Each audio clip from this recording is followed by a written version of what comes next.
እየጨመረ የመጣውን የኤችአይቪ ኤድስ ስርጭት ለመከላከልና ለመቆጣጠር ሁሉም ባለድርሻ አካላት በቅንጅት ሊሰሩ እንደሚገባ ተገለጸ። በተደራጀ የአመራርና የህዝብ ባለቤትነትና ተሳትፎ ህዝባችንን ከመዘናጋት እናውጣ በሚል መሪ ሀሳብ ከዞኖችና ልዩ ወረዳዎች ጋር ክልላዊ የኤችአይቪ ኤድስ መከላከልና መቆጣጠር ንቅናቄ መድረክ በሆሳዕና ከተማ ተካሄደ። የንቅናቄ መድረኩን የመሩት የማዕከላዊ ኢትዮጵያ ክልል ርዕሰ መስተዳድር የተከበሩ ዶክተር እንዳሻው ጣሰው ኤችአይቪ ኤድስን ለመከላከልና ለመቆጣጠር ይሰሩ የነበሩ ስራዎች መቀዛቀዝን ተከትሎ በተፈጠረው መዘናጋት የቫይረሱ ስርጭት ከጊዜ ወደ ጊዜ እየጨመረ በመሆኑ ስርጭቱን የመከላከልና መቆጣጠር ጉዳይ ዋና አጀንዳ ሆኖ በልዩ ትኩረት ሊሰራ ይገባል ብለዋል።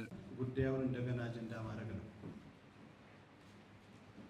የትኛውም ቢሮ ላይ የትኛውም አካባቢ እየተነሳ አይደለም፣ ተቀዛቅዟል፣ ተዳክሟል ብለን ከገመገምን ይሄን ነገር እንደገና አጀንዳ አድርጎ ማስነሳት፣ መወያየት የሳናቀው አንዳንድ ቁጥሮች እየጨመሩ ናቸው ያሉት። ሳናቀው ጉዳዩ ችግር ውስጥ እያስገባን ያለው በፊት ታርጌት ግሩፕ ተብለው የሚታሰቡ ወይም ተጋላጭ ተብለው የሚታሰቡ አካባቢዎች ብቻ ሳይሆን አሁን አዳዲስ ቦታዎች እየተከሰቱ ነው ያሉት። በጣም አሳሳቢ ነው። በዚህ ደረጃ ይሄን ነገር ለማስተካከል አጀንዳ ማድረግና በየቢሮ በየአካባቢው ዞኖች በደንብ ማስታወሻ ወስዳችሁ እቅድ አውጥታችሁ በእቅድ ነው መስራት ያለብን። ጤና ቢሮ እንደዚህ የሚሆን እቅድ ማውጣት አለበት። እቅድ ራሱን የቻለ ይሄን ማጠቃለያውን መሰረት አድርገው እቅድ አውጥቶ እስከታች ያለው አካል ተወያይቶ መሰራት ያለባቸው ስራዎች በእቅዱ መመለስ መቻል አለባቸው። እዛ ላይ ምናልባት የምታስቡት በጣም ሚዲያዎች በዚህ ውስጥ እንደገና መግባት አለባቸው። የእምነት ተቋማት ማስተማር መቻል አለበት። ትምህርት ቤቶች፣ ኢንፍሉዌንሻል የሚባሉ ሰዎች፣ ሌሎችም በቅድ የምትመልሷቸው ጉዳይ ይሆናል። እነዚህ በዝርዝር አስገብቶ በአጭር ጊዜ ፈጥነን ወደ ስራ መግባት መቻል አለብን የሚለው የመጀመሪያው ቢነሳ ጥሩ ነው የሚሆነው። ይህ ተግባራዊ ቢደረግ። ሁለተኛው ለኤድስ ፈንድ 0.5 የሚዋጣው እና 2 የሚዋጣው ትንሽ አሳሳቢ ደረጃ ላይ ነው ያለው ሪፖርት። ለተባለለት ዓላማ እየዋለ አይደለም ያለው። ግለሰቦች እጅ ያለ ገንዘብ አለ። ይሄ በደንብ መጠየቅ አለባቸው። ተጠያቂነት መኖር መቻል አለበት። መቼ ተሰበሰበ፣ ስንት ተሰበሰበ፣ የት ዋለ፣ ካልተመለሰ ለምን አልተመለሰም፣ ፎርስድ ይሆናል። ሁሉ ላይ ተቀምጦ የጊዜ ገደብ ተቀምጦለት በጊዜ ገደብ እነዚህ ገንዘቦች ተሰብስበው ወደ ቋቱ መግባት አለበት። የሚቀድመው መሰብሰቡ ነው። ገንዘቡን ምን እናድርግበት የሚል ሁለተኛ ፕላን ነው የሚሆነው። የመጀመሪያው የተሰበሰበው ገንዘብ ያለ አግባብ የወጣ ግለሰቦች እጅ ያለ ለልዩ ልዩ ክፍያ የወጣ ገንዘብ መሰብሰብ፣ ሁለተኛ ደግሞ መመለስ ያለብን ይሄ የሰበሰብነው ገንዘብ እንዴት እንጠቀምበት የሚል በፕላን በመመሪያ መመለስ ይቻላል። ሁለተኛው ይሄኛውን አድርገው። ሶስተኛው እርጀንት እና ጊዜ የማይሰጠው ትምህርት ቤት ነው። ትምህርት ቤት እያነሳን ያለነው ሁለተኛ ደረጃ ትምህርት ቤት ብቻ ነው አይደለም። ኤሌመንተሪ ጉዳዩ መጀመር ያለበት ከኤሌመንተሪ ነው። ከ7ኛ ክፍል 8ኛ ክፍል ጀምረን ወደ ላይ ያለው ክፍል ሁሉ ላይ ማስተማር አለብን። ዝም ማለት አይደለም። አሁን ያለው ማስተማር ነው። መድኃኒቱ ማስተማር ነው። ዩኒቨርሲቲዎች በሌላ አይነት መንገድ ይሸፈናል። ኮሌጆች፣ ቴክኒክና ሙያ ኮሌጆች ብዙ ተማሪዎች አሉ። እዚህ አካባቢ ላይ ትኩረት አድርገን መስራት መቻል አለብን። ሌላው ተጋላጭ የምንላቸው የማህበረሰብ ክፍሎች በፕላኑ ላይ ባላችሁ ጥናት መሰረት በደንብ አድርጋችሁ መልሳችሁ እዛም አካባቢ ምን ስራ እንስራ የሚል በዝርዝር ተቀምጦ መመለስ መቻል አለበት። ሌላው በዚህ ውይይት ያላነሳ ነው ድጋፍና እንክብካቤ ለሚፈልጉ ተገቢውን ስራ መስራት። በየቤቱ ድጋፍና እንክብካቤ የሚፈልጉ ሰዎች አሉ። ይሄ እየዘነጋ ነው ያለነው። አላነሳንም። በውይይትም አናነሳውም፣ አይነሳም። የሚበሉት የሚጠጡት ነገር መድኃኒት እንዲያገኙ ማድረግ፣ ገላቸውን እንዲታጠቡ ማድረግ፣ ካገገሙ በኋላ ደግሞ በማህበረሰብ ውስጥ ተሳትፎ እንዲኖራቸው ማድረግ። ተስፋ ቆርጠው በየቤቱ ያሉ ሰዎች አሉ። ተገቢውን መድኃኒት ካገኙ፣ ጽዳት በደንብ ከተጠበቀ፣ እንክብካቤ በደንብ ከተደረገ፣ ጭንቅላታቸው ላይ የተወሰነ ስራ ከሰራ የማህበረሰብ ክፍል ሆኖ ይቆያሉ። በክልሉ በማህበረሰብ አቀፍ ጤና መድን እየተከናወኑ ባሉ ተግባራት ለውጦች መታየታቸውን የገለጹት የተከበሩ ዶክተር እንዳሻው ጣሰው ከሀብት አሰባሰብ ጋር ተያይዘው ያሉ ችግሮችን መፍታት እንደሚገባና መክፈል ለማይችሉ አባላት የዞንና ወረዳ ድርሻቸውን እንዲጠቀሙ በማድረግ የጤና ተቋማትን አገልግሎት አሰጣጥ በማሻሻል እና የግብአት አቅርቦት ችግሮችን በመፍታት ህብረተሰቡ ጥራት ያለው የጤና አገልግሎት ተጠቃሚ እንዲሆን በቅንጅት ሊሰራ እንደሚገባም አሳስበዋል። ከማጤማ አንጻር 4-5 ጉዳዮችን ብንሰራ ነው። ማጤማ ፕሮግረስ አለው፣ ግን ከዚህ በላይ መሆን አንችልም ወይ ነው። ከዚህ በላይ መሆን ይቻላል ነው። በሁለት ነው ከፍለን የምናየው። እድሳት የሚደረግላቸው ለብቻ ሳይደባለቅ፣ አዳዲሶችን ለብቻ ስትገመግሙም እንደዛ ነው መገምገም ያለባቸው። ነባር የነበሩ ሰዎች እድሳት ስናደርግ ለምንድን ነው ሰው የሚወጣው? ይኖራሉ አንዳንድ ነገሮች፣ ግን ክፍያው በጣም አነስተኛ ነው። 1000 ብር ምናምን ከፍሎ አመት ሙሉ ሕክምና። ነባሮች ለብቻ ነው መገምገም ያለባቸው። አዳዲስ የምናመጣቸውን ደግሞ ለብቻ ነው መገምገም መቻል ያለብን። ሁለቱ ሳይደባለቅ ለየብቻ ነው ማየት መቻል ያለብን። ማጤማ ላይ የመጀመሪያው ስራ መሆን መቻል ያለበት፣ ወደ ባንክ ያልገባ ገንዘብ አለ። ይሄ ገንዘብ በጊዜ ሰሌዳ ተቀምጦለት እስከዚህ ወር ማለቂያ ድረስ ተጠቃሎ መግባት አለበት። ሰው ያዋጣውን ገንዘብ ለምንድን ነው ኪሳችን ውስጥ የምንይዘው? ከሰውየው ካልመጣ አልመጣም ነው። ግን ከሰውየው እጅ ከወጣ በኋላ እኛ ጋር ለምን ይቆያል? አደረጃጀት ጋር ለምን ይቆያል? የበሰበሰበው አካል ጋር ለምን ይቆያል? አንዱ ይሄ ነው። ሁለተኛው መክፈል ለማይችሉ አባላት የዞንና የወረዳ ድርሻ አለ። የወረዳ ድርሻቸውን በአግባቡ እንዲስተናገድ ማድረግ ነው፣ ማስገባት ነው። የተለያየ ሜካኒዝም አለ። በማጤማ ላይ የተቀመጠ፣ በአሰራሩ ላይ የተቀመጠ ነገር አለ። እሱ ድርሻውን የምናሟላበትን መፍጠንና ማስቀመጥ ያስፈልጋል። መክፈል ለማይችሉ አባላት ማስወጣት አይደለም። ሶስተኛው የጤና ተቋማት 3 ነገር ማድረግ አለባቸው። አንደኛው አገልግሎት አሰጣጣቸውን ማሻሻል አለባቸው። ቅድም እንደ ጥሩ ደንበኛ እነሱን እንይዛለን ወይ፣ መስኮት እንከፍትላቸዋለን ወይ፣ በአግባቡ እናስተናግዳቸዋለን የተባለው ይሄ ነው። ገንዘቡ ስላነሰ አይደለም። በቃ ስራውን መስራት አለብን የሚል ኮሚትመንት ካለ እሱን መስራት ነው። ሁለተኛው የግብአት አቅርቦት። ሁለተኛው የግብአት አቅርቦት ጤና ተቋማት ላይ ከመድኃኒት ጋር የተያያዘ የግብአት አቅርቦት በምንም መንገድ አድርገን ማሳካት አለብን። አሁን የሚባለው አንደኛው መንገድ የፌዴራሉ መስሪያ ቤት ቃል የገባው ነገር አለ። ሁለተኛው ሌሎች ጉዳዮች ማሰብ መቻል አለ። ጥናት አድርጋችሁ አቅርቡና እስከ የንግድ ተቋም ማቋቋም እንችላለን። አሁን በቀጣይ እያሰብን ያለ ነው ስኳር፣ ዘይት ምናምን የመሳሰለ ጉዳይ የንግድ ተቋም ክልሉ ማቋቋም አለበት ብለናል። እየሰራን ያለ ነው። ወረቀቱን ወደ ተግባር እንገባለን። ኤልሲ የምንከፍትበት መንገድ እንሞክራለን። መድኃኒት አቅራቢዎች ካሉ ከውጭም ለማስገባት እንሞክራለን። ሴንትራላይዝድ የሆነው ነገር እንዳለ ሆኖ ጎን ለጎን ምን መስራት መቻል አለብን የሚል ማሰብ መቻል አለብን። ምክንያቱም ወደዚህ የሚያስገባን ነገር ገንዘብ ኖሮ መድኃኒት ማጣት የለብንም። ሌላው የመልካም አስተዳደር ችግሮችን በየጤና ተቋማት መፍታት ነው።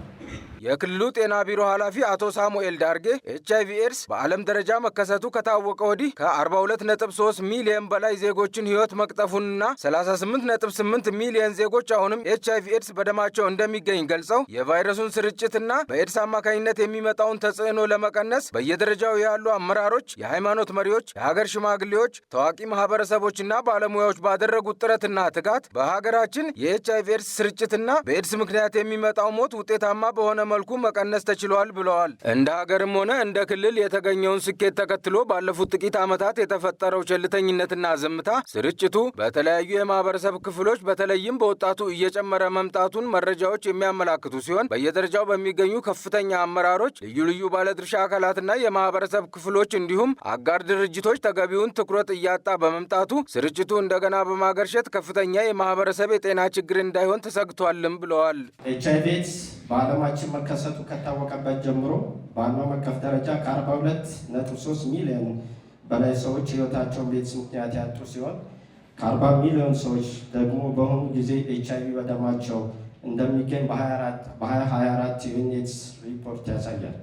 HIV ስርጭት በኤድስ አማካኝነት የሚመጣውን ተጽዕኖ ለመቀነስ በየደረጃው አመራሮች፣ የሃይማኖት መሪዎች፣ የሀገር ሽማግሌዎች፣ ታዋቂ ግለሰቦችና ማህበረሰቦች ባለሙያ በየደረጃው ከፍተኛ ጥረትና ትጋት በሀገራችን የኤችአይቪ ስርጭትና ኤድስ ምክንያት የሚመጣው ሞት ውጤታማ በሆነ መልክ መቀነስ ተችሏል። እንደ ሀገርም ሆነ እንደ ክልል የተገኘውን ስኬት ተከትሎ ባለፉት ጥቂት ዓመታት የተፈጠረውን ሰፊ ቸልተኝነትና ዝምታን ስርጭቱ በተለያየ ማህበረሰብ ክፍሎች በተለይም በወጣቱ እየጨመረ መምጣቱን መረጃዎች ያመላክታሉ። በየደረጃ የሚገኘው ከፍተኛ አመራር፣ ልዩ ልዩ ባለድርሻ አካላትና የማህበረሰብ ክፍሎች እንዲሁም አጋር ድርጅቶች ተገቢውን ትኩረት እያጣ በመምጣቱ ስርጭቱ እንደገና በማገርሸት ከፍተኛ የማህበረሰብ ጤና ችግር እንዳይሆን ተሰግቷል። ካለፉት 2 አስርት ዓመታት በፊት የኤችአይቪ ኤድስ ምክንያት ተፈጥሮ የነበረው የህይወት የኑሮ ምስቅልቅል፣ ተስፋ የመቁረጥና የሞት ድባብ የተሻገር ነው ዘመን ተሻጋሪ አኩሪ ተግባር በፈጸሙት መገለልና መድሎን ሰብረው በሚዲያው በልዩ ልዩ የጎዳና ላይ ሁነቶች በአደባባይና በማህበራዊ ግንኙነቶች ሌት ተቀን ሳይታክቱ በሰሩ ዘመን የማይሽረው ታሪክ የማይረሳው ድል ባለቤት በነበሩ የማህበረሰብ ክፍሎች ነው። ስለሆነም በከፍተኛ የመንግስት አመራሮች ጀምሮ በየደረጃ የሚገኙ ውሳኔ ሰጪዎች በአርአያነት የኤችአይቪ ኤድስ መከላከልና መቆጣጠር ተግባር በመምራት ለህብረተሰቡ አስተዋጽኦ ዳግም ማሳየት ይጠበቅባቸዋል። በክልሉ የጤና ልማት ዘርፍ መላውን ህብረተሰብ ተጠቃሚ ለማድረግ እየተሰራ ሲሆን ከዚህም ውስጥ የማህበረሰብ አቀፍ ጤና መድህንን ተግባራዊ ማድረግ አንዱና ዋናው ጉዳይ መሆኑን የተናገሩት የቢሮው ኃላፊ ባለፉት ዓመታት በክልሉ በሚገኙ ዞኖችና ልዩ ወረዳዎች የታየው የማህበረሰብ አቀፍ ጤና መድህን አፈጻጸም ልዩነት የታየበት ቢሆንም እንቅስቃሴ በተጀመረባቸው 82 ወረዳዎች ለአባላቱ አገልግሎት መስጠት የተቻለ ሲሆን በአጠቃላይ 826 ሺህ አባወራና እማወራዎችን አባል በማድረግ ከ4.1 ሚሊዮን በላይ ሰዎች ፕሮግራሙ ተጠቃሚ እንዲሆኑ ከማድረጉም በተጨማሪ የጤና ተቋማትን የውስጥ ገቢ በማሳደግና የጤና አገልግሎት ጥራትን በማሻሻል ውጤታማ ተግባር መከናወናቸውን ገልጸዋል። ሌላው በዛሬው ዕለት መድረክ በ2013 ማቴም አባላት ማፍራት ማጠቃለያ ሲሆን በጤና ልማት ዘርፍ ህብረተሰቡ ፍትሐዊና ጥራቱን የጠበቀ የጤና አገልግሎት ተጠቃሚ ለማድረግ እቅድ ታቅዶ ወደ ተግባር ተገብቷል። ከእነዚህም ቁልፍ አጀንዳዎች ውስጥ የጤና ፋይናንስ መሻሻል ዋነኛው ሲሆን ከሚከናወኑ አበይት ተግባራት ውስጥ የጤና መድን ፕሮግራም ተግባራዊ ማድረግ ነው።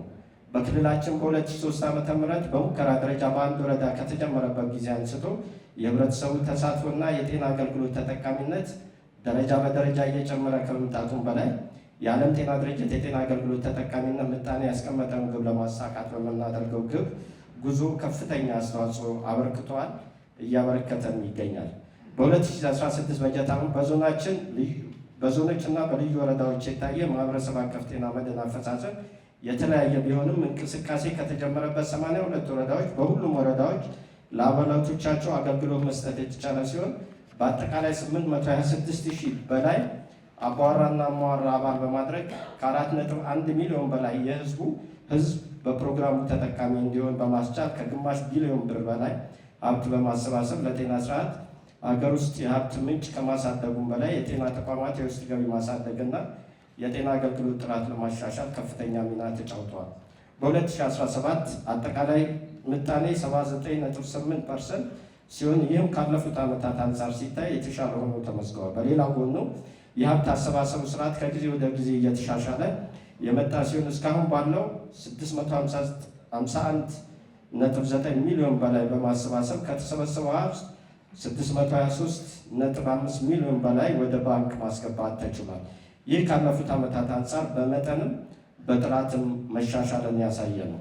የክልሉ ጤና ቢሮ ኤችአይቪ ኤድስ መከላከልና መቆጣጠር ዳይሬክቶሬት ዳይሬክተር አቶ አለማየሁ ጌታቸው በክልሉ የኤችአይቪ ኤድስ ስርጭት አሳሳቢ ደረጃ ላይ መድረሱን ጠቅሰው ባለፉት 7 ወራት በ38 ከፍተኛ ጤና ተቋማት ምርመራ አድርገው ኤችአይቪ ኤድስ በደማቸው ከተገኘባቸው ሰዎች ውስጥ 25 ሰዎች አዲስ በቫይረሱ የተያዙ መሆናቸው የስርጭቱን አሳሳቢነት ያሳያል ብለዋል። በክልላችን የሚታየው የዚህ የኤችአይቪ ኤድስ ስርጭት ጉዳይ በጣም አሳሳቢ ደረጃ ላይ እየመጣ ስለሆነ ነው። ለመረጃ ያክል በዚህ በ7 ወር ውስጥ ላይ በ38 ከፍተኛ የጤና ተቋሞች ውስጥ ላይ ምርመራ ሊያደርጉ ከመጡት ውስጥ ላይ ራሳቸውን ያወቁትን ሰዎች ኦልሞስት ወደ 381 አካባቢዎቹን ተመርምረዋል።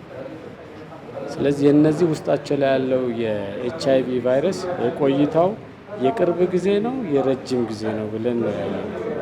የቅርብ ጊዜ የምንለው ከ12 ወራት በታች ያለው የቅርብ ጊዜ አዲስ ህመም ወይም ኢንፌክሽን ነው የምንለው። ከ12 በላይ ከሆነ ግን የቆየ ነው የምንለው። በዚህ ምርመራ ውስጥ በምናይበት ሰዓት ላይ ወደ 6.7 አካባቢ የሚሆን በሌላ አባባል 25ቱ አዲስ የተያዙ ሰዎች ናቸው ማለት ነው። ስለዚህ ይሄ የኢንፌክሽኑ ጉዳይ አሳሳቢ የሆነ እየመጣ መሆኑን ያሳያል። ቀደም ሲል ለኤችአይቪ ኤድስ ተጋላጭ የሚባሉ የህብረተሰብ ክፍሎች ሴተኛ አዳሪዎች፣ የረጅም ርቀት አሽከርካሪዎች፣ አደንዛዥ ዕፅ ተጠቃሚዎችና አልፎ አልፎ ታራሚዎች እንደነበሩ አውስተው በአሁኑ ወቅት ደግሞ ተጋላጭ እየሆኑ ያሉ የቤት እመቤቶች፣ የመንግስት ሰራተኞችና ተማሪዎች መሆናቸው ኤችአይቪ ኤድስ ትልቁን ድርሻ የያዘውን የማህበረሰብ ክፍል እያጠቃ መሆኑንም አክለው ገልጸዋል። ይህንኑ ደግሞ ከእድሜ ወይም ደግሞ ከስራ ባህሪያቸው አንጻር በምናይበት ሰዓት ላይ ቀደም ሲል የነበሩት የተጋላጭ የምንላቸው ሆቴል ውስጥ የሚሰሩት፣ ረጃጅም መንገድ ጉዞ የሚጓዙ፣ በክንዳቸው ላይ የተለያየ ሱሳሱስ የሚወስዱ፣ አልፎ ተርፎ ማረሚያ ላይ ያሉ እነዚህ የህብረተሰብ ክፍሎች ተጋላጭ ነበር የምናየው። አሁን ግን ባለው የስራ መጠንና ደረጃ በምናይበት ሰዓት ላይ ትንሽ ነገሮች የተቀየሩ ነው። ከዛ ውስጥ ላይ አንዱ የቤት እመቤቶች ናቸው በከፍተኛ ደረጃ ላይ እየታየ ያለ። ከዛ ቀጥሎ በምናይበት ሰዓት ላይ የመንግስት ሰራተኛው ራሱ ተጋላጭ እየሆነ የመጣበት አለ። እንደዚሁም ቅድም እንዳያችሁት በትምህርት ቤትና ከትምህርት ቤት ውጭ ያሉትን ተማሪዎች ተደራሽ የማድረጉ ውስንነት አለበት ባልነው ልክ ላይ ተጋላጭነቱ ደግሞ ተማሪዎችን በዛ ልክ ላይ እየመጡ ናቸው። ግን ደግሞ ትልቁ የሚያሳስበው በክልላችን እንግዲህ ትልቁን የህብረተሰብ ክፍል የያዘው አርሶ አደሩ በዚህ ውስጥም ተጠቂ እየሆነ ነው ያለው። ስለዚህ እነዚህ ማነሳው ጉዳዮች የጥናት ጉዳይ አይደለም። በትክክሉ ሆስፒታል ላይ ጤና ተቋማት ላይ መጥተው ምርመራ ባደረጉት የህብረተሰብ ክፍል ውስጥ ላይ የታየ ነው። ስለዚህ እነዚህ የህብረተሰብ ክፍሉ ትልቁን ድርሻ ይዞ ያለው የአርሶ አደሩ ክፍል ተጠቂ ከሆነ፣ ተማሪዎች ተጠቂ ከሆኑ፣ የመንግስት ሰራተኞች ተጠቂ ከሆነ፣ አልፎ ተርፎ ደግሞ የቤት እመቤት ትዳር የያዘችው ተጠቂ ከሆነች ትልቁን የህብረተሰብ ክፍል ላይ ተደራሽ እያደረገ ነው። ስለዚህ ከዚህ በፊት ላይ የቀነስነውን ያክል አሁን ደግሞ የመጨመር አዝማሚያ ስላለ ከከፍተኛ አመራሩ ጀምሮ ይሄ ነገር ላይ ከፍተኛ ርብርብ ካልተደረገ የክልላችን በተለያየ ምክንያት ተጋላጭ ነው። በኢኮኖሚ ተጋላጭ ነው፣ በማህበራዊ ተጋላጭ ነው፣ በባህላዊ ጉዳይ ተጋላጭ ነው። ስለዚህ ማዕከላዊ ክልል እንደመሆናችን ለፌዴራል ከተማችን ለአዲስ አበባ ቅርበት ላይ እንገኛለን። ስለዚህ ህብረተሰቦች በተለያየ ምልልሶች የሚያደርጓት ከተማ ስለሆነ ክልል ስለሆነች ተጽዕኖችን ወይም በዚህ የመጠቃት እድሉ ሰፋ ያለ ስለሆነ እሱ ላይ ትኩረት ያስፈልጋል። የመድረኩ ተሳታፊዎች በሰጡት አስተያየት በኤችአይቪ ኤድስ መከላከልና መቆጣጠር ዙሪያ ከተፈጠረው መዘናጋት በመውጣት ቅንጅታዊ የመከላከል ስራዎችን በትኩረት መስራት እንደሚገባ ገልጸው በማህበረሰብ አቀፍ ጤና መድህን መላውን የህብረተሰብ ክፍል ተጠቃሚ በማድረግ ጤናማና ምርታማ ትውልድ ለመፍጠር እየተሰሩ ባሉ ስራዎች መድረኩ ወሳኝ መሆኑን ተናግረዋል።